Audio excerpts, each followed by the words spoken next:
First item is the Olympic Housing Trust. I've mentioned this a few times in the last few weekly updates, and I spoke with David Timmons, the city manager in Port Townsend this week, about this opportunity. Mark Blatter is the former Housing Authority Director in Bainbridge Island.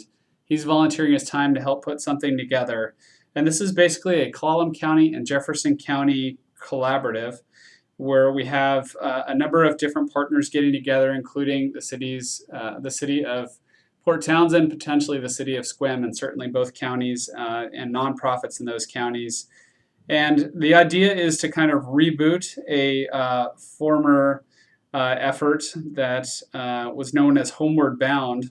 And there's a meeting coming up on the 17th of May, kind of an organizing meeting for the Olympic Housing Trust. The idea would be for this organization to provide, to have money and to provide loans or grants, but probably loans, to assist in the development of affordable housing projects in the community. And that may expand.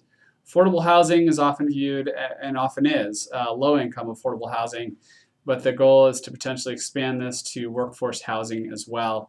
So I was letting the City Council know about this, that I plan to attend the meeting on the 17th of May, that Mark Blatter may actually join us for our council meeting on the 8th of May to provide us more information on this, and that if the council wants to, with their affordable housing priority, which is in the short term, 1 to 2 years, if they want to engage quickly in regional affordable housing discussions, this is probably the right organization, the right opportunity, and the right moment for us to begin those conversations.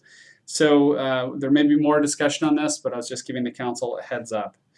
Next up, we had a youth summit here this week at the Civic Center. It was pretty awesome. It was organized by youth for youth. The idea was to try to get a lens into the youth of our community, particularly high school students, young adults. The idea was let's find out what outside of school activities our youth desire. And so there was a facilitated discussion by youth. There were a few adult coaches involved in this. And what came out of it was really interesting and I think very helpful. And our Youth Services Task Force will be talking more about the results here over the actually next Friday at our meeting, and I'm sure in future months as well. We're going to look at trying to make some of these things happen. We got requests regarding a whole bunch of different things. I can't cover them all here, but at a high level, frozen yogurt is of desire from our youth. So perhaps finding a way to get a business into Sequim that offers frozen yogurt and a place to hang out. Also, special events outside of the normal community special events, so potentially youth-themed special events that we might do throughout the year. And another idea was better access to nature. We've got incredible natural elements here in Sequim. How can we, on a seasonal basis, help our young people get better access to it? Because it can be, depending on your finances and everything else, a major challenge to get up into the mountains here. So lots of great ideas. The youth would like to merge with the Youth Services Task Force, so we would have sort of a blended group of half and half partner agencies and half youth working on some of these projects. And we're going to have a discussion about that next Friday and figure out what's the best kind of approach and format going forward. But really exciting stuff, and thanks to every youth that was involved. We had about 15 on the top end, and thanks as well to Community Plus, Ken Stringer, and Mary Budke from the Boys and Girls Club, as well as Mike Flynn from St. Vincent de Paul, and many other things he volunteers with as well, for all of their efforts in coaching the youth through this process. And this may very well be an annual event. So really cool, and the council had launched us into this effort previously by asking us to look into more youth outreach about a year and a half ago. So that's what got the ball rolling with some of these meetings, and that's what led to the Youth Summit. So here we are, and hopefully we can take advantage of the input we've gotten and go make some of this stuff happen. Next up, Boys and Girls Club Summer Camp. There's going to be a summer camp, as there often is, down at our park at Carrie Blake Park. And the Parks Arbor and Recreation Board is going to partner with the Boys and Girls Club to help make that happen. So some of the program will consist of an Adopt a Park activity where children will maintain a city park. There'll be a guided history and naturalistic, there'll also be guided history and naturalistic tours weekly. And the Boys and Girls Club is looking to host Friday field days at the Albert Holler Playfields and the softball fields at Cary Blake Park. More information is going to come soon. Details are being worked out, but it's another really cool opportunity to collaborate and benefit youth in the community. Little League. So the city put money in our capital budget to make some improvements to facilities and fields at Dr. Standard Park, where the Little League takes place every year. And as a result of that investment and a lot of volunteer work, the fields are looking really good. So I wanted to share with council the picture you see behind me so they could get a better sense for how things are going out there. Also, lean training. We're going to be partnering up with the Chamber of Commerce, the Sequim Dungeness Valley Chamber of Commerce, as well as with the Clallam County Economic Development Council to put together a series of trainings for Clallam County businesses and Sequim businesses, I'm sure, because we're hosting these in Sequim, will be big beneficiaries. We're going to be offering the Transit Center, and we'll be sharing a little bit of our story. The picture you see behind me is from our Lean Kaizen event that we did on our residential our house, basically residential development building permit process, particularly for single family homes last year. And it yielded 15 improvements, and we've been able to work our way through most of those in the course of the last 12 months. And it's had some great impacts on our system and benefited our customers. So we'll be talking about that as a part of this effort, and we're just excited to be a part of it. It really fits into our economic development program that we put together and the council passed late last year. Also, and what you see behind me was known as the Burroughs property, the McConkey property. Now it's known as the Holt property. It's changed hands a few times, but nonetheless, it remains an economic opportunity area for the city. It's property at the northeast corner of Sequim Avenue and 101.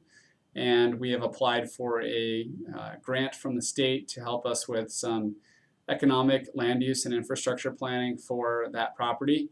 With a new owner, we reached out this week and talked with him, and he is willing to continue with us through the grant process that will hopefully result in a grant award that will allow us to get that work done and continue to advance the vision of our comprehensive plan. So that was really good news this week. I mentioned to council also our plans to work on something called Service Fest in 2018. We may change the name, it's early, but in essence, we're working to bring in Habitat for Humanity caravanners. These are folks who travel around in RVs and typically do habitat builds. They go around and build homes for Habitat. But Habitat has another area that they work in as well called neighborhood revitalization. And we've been working a lot with Habitat in that area under our council's neighborhoods focus and previously neighborhood revitalization focus, which got moved into the neighborhoods area.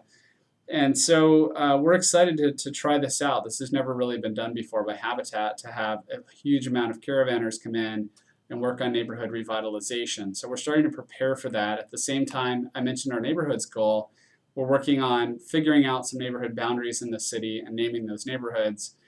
And so we're going to merge these two efforts together, and in September, late September, on the 24th, tentatively at this point, still early, we're planning an event down at Guy Cole, our new convention center, newly refurbished convention center, where we'll invite the community to come down, meet with us, spend an evening for a couple hours, go through a planning process to brainstorm some neighborhood names, and we'll have at least lines on a map at that point that we'll hopefully have been able to talk through with council. Hopefully we'll have some support for that concept, and then to brainstorm some projects that could be done by caravanners in 2018, in June of 2018, when they're hopefully here for a couple of weeks. So there's a lot of effort going into getting ready for all of this, and I was just letting council know more about it. I've mentioned it on several occasions at a high level, but we've had a group actually meeting every week now, Joe and I from the city, as well as the First Federal Foundation, and now folks from First Federal Bank as well, and also Habitat for Humanity. So we've just been in a kind of a work mode, planning what needs to happen and how do we get a budget together, particularly anything that would involve city funds, so that I can make recommendations to the council through the budget process for the 2018 budget, which will get submitted to council in September or October, right in that time frame this year. So that work starts early in the year, and so we're working on it and we're trying to figure it all out, and we are really excited about what we think could happen. It's kind of a Sequim makeover event that could go on for 2 weeks, and I'm just letting council know I want to make sure that our entire Neighborhood Revitalization Coalition, which formed up a couple of years ago and meets periodically, that we're all in on this event before we really get into it, because we're going to generate a lot of excitement and interest in doing projects, and we want to make sure we can support those and see those through. And so we're excited on multiple fronts about naming neighborhoods and defining neighborhoods and looking at how that impacts our service delivery from a geographic perspective, and unique neighborhoods having unique needs, working through all of that as time goes along here. All right, moving on, council microphones. So our council microphone situation has been, we have too few microphones. We've added a few.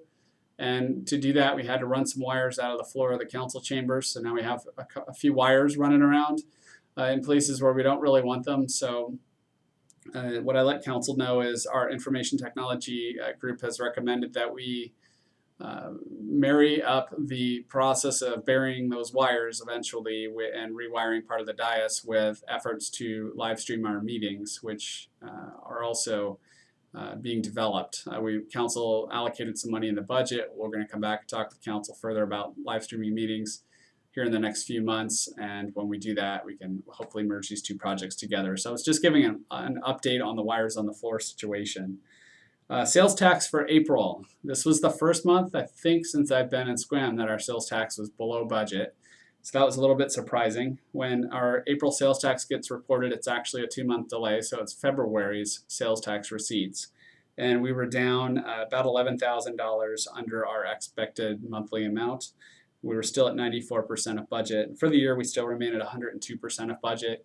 And other places where I've worked, sales tax can be fickle. Sometimes it goes up and down. Sometimes it doesn't follow your budget exactly how you've laid it out, but we'll certainly be watching it closely. If we see several months in a row of down sales tax, that'll be a different kind of sign and something we need to be more concerned about. But for now, I just wanted to let council know that we had that blip. We hope it's just an anomaly at this point. The Sequim Retina Center building permit. We issued a building permit for a new building to be known as the Sequim Retina Center. It'll be located at 601 Gary Oak Drive. It's just west of the previous Community Development Public Works location. I'm getting a call. You gotta love that. So I'm actually going to ignore it for now. You may still hear it from the other room. Sorry about that. Gotta love that. It can even happen here on video. I'm almost done now. So anyway, it's near our old location where we used to have some offices. And the building will be about 3,600 square feet. So it's exciting to have another development going on in our community. Sequim School District Strategic Planning Team. I attended another meeting of this, as did Councilor Genevieve Starr. And we also had a chance to go to an impressive ceremony celebrating cross-laminate timber construction taking place at Grey Wolf Elementary. There's a new building going up there. It's really impressive to see if you get a chance to get out there. Adopt a Street. We have an Adopt a Street program. Essentially, volunteers can work to do cleanup and landscaping work and all kinds of things. And I want to thank Starbucks for taking on this section of Hendrickson between 5th and Sequim Ave. They've done a great job out there. They were working out there this week with about 20 people, pulling weeds, planting flowers, really beautifying the area. And that's part of the picture you see behind me. And lastly, you may recall that I had some comments about Sequim being an inclusive community in the sense of a place where we have conversations that are direct and where we value diversity. And so I committed to a series of discussions in the community about that. This was in response to an incident that happened at the high school. Or I think it was at the middle school, my apologies, but in the school district earlier in the year. And so I've committed to doing that. I've met with with the steering committee of people this past week. We're planning 3 discussions between now and the end of the year. The first will be in June for sure. And so that is, those plans are underway. I just need a little more time to work on it. It's been a busy time frame here. And that concludes the weekly update. I want to thank everybody for listening. Can't wait to do that. Can't wait to throw my pen. It's definitely time for the end of the week. Thank you once again. Have a great one.